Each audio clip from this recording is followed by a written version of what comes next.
இது குறித்து பேசுவதற்காக மூத்த பத்திரிகையாளர் திரு பிரியன் இணைந்திருக்கிறார். சார் வணக்கம்.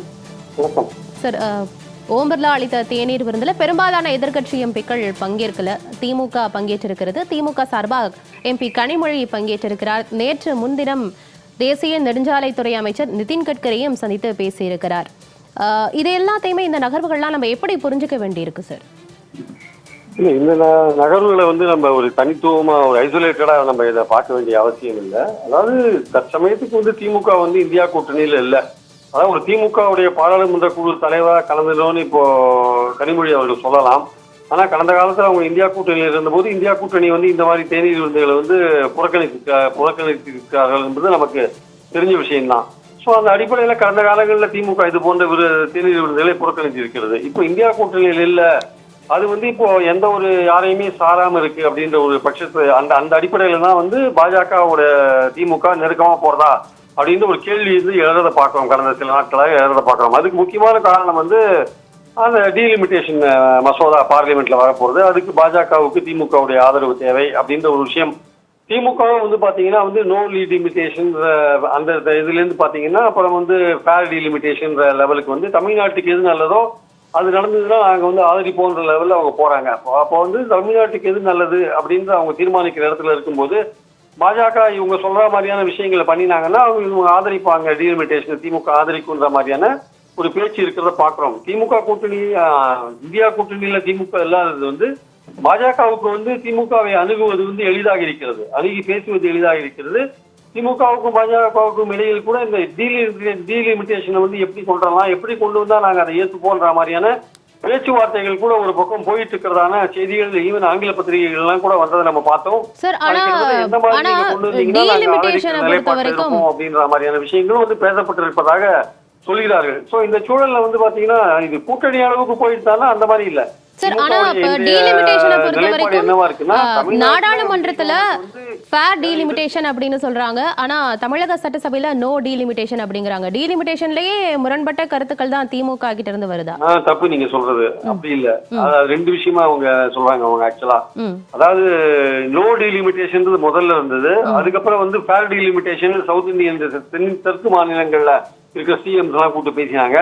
அன்னைக்கு உதயநிதி அசம்பிளியில பேசும்போது முதல்ல பேசும்போது 543 இருந்தா எங்களுக்கு ஒன்றும் பிரச்சனை கிடையாது, அதுக்குள்ளேயே பெண்கள் ரிசர்வேஷன் பண்ணிக்கலாம்னு சொல்லிட்டு கடைசி பேரால் அவர் பேசும்போது என்ன சொல்றாரு, ஏதாவது ஒரு மாற்றம் கொண்டு வந்தால் அதுல 7.18% விகிதாச்சாரம் இருக்கணும் அப்படின்னு சொல்றாரு. அந்த இடத்துல கரெக்டா நழுவி போறாங்க திமுக. ஏதாவது மாற்றம் வந்தால் 7.18% அந்த விகிதாச்சாரத்தை மெயின்டைன் பண்ணணும்.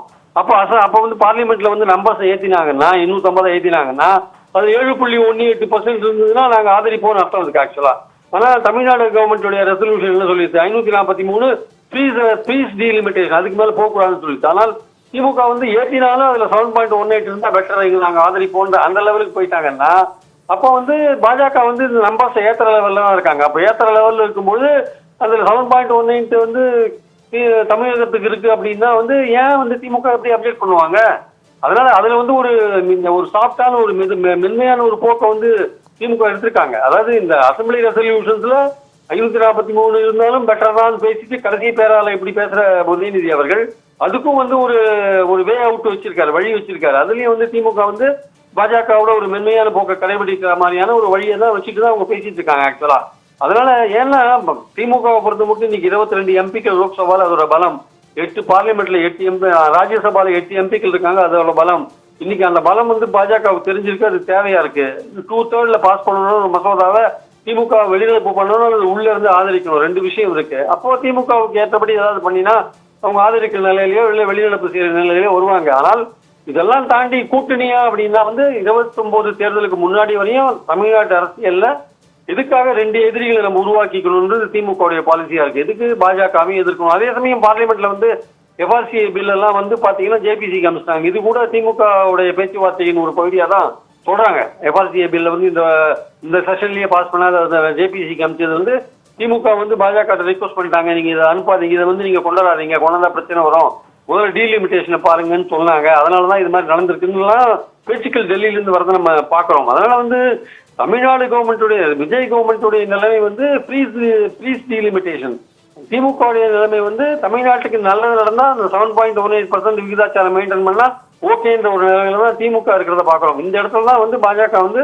அதை பயன்படுத்தி கொள்ளலாம் நினைக்கிறாங்களே தவிர, திமுகவும் வந்து விஜய் எதிர்க்கிறதுல தீவிரமா இருக்கலாம், நம்ம எதுக்கு பாஜகவை எதிர்த்து இருக்கணும், அடுத்த 3 வருஷ காலம் நம்ம காலம் தள்ள அரசியல் இல்ல, சோ ஒரு ரெண்டு முன்னிலையும் நம்ம சண்டை போட முடியாது, ஒரு முன்னிலையில சண்டை போட்டா போறோம்ன்ற அந்த ஆங்கிள் தான் அவங்க ஒர்க் பண்றாங்க. அதனால கூட்டணி இந்த பேச்சுக்கு போக வேண்டிய அவசியம் இல்ல. ஒரு இதமான போக்கு, இணக்கமான போக்கு, நிதானமான போக்கு, ரொம்ப எதிர்த்துக்காக அமைதியா இருக்கிற போக்கு, இந்த மாதிரி போக்கை வந்து கடைபிடிக்கிறதுக்கு இந்த 22 எம்பிக்கள் அவங்களுக்கு உதவியா இருக்காங்க திமுகங்கிறது இன்னைக்கு முக்கியமான விஷயம். டீ பார்ட்டியில கலந்துன்றது வந்து ஒரு நிச்சயமாக வந்து கடந்த காலத்துல இருந்து பார்க்கும்போது ஒரு மாறுபட்ட ஒரு நிலைப்பாடு.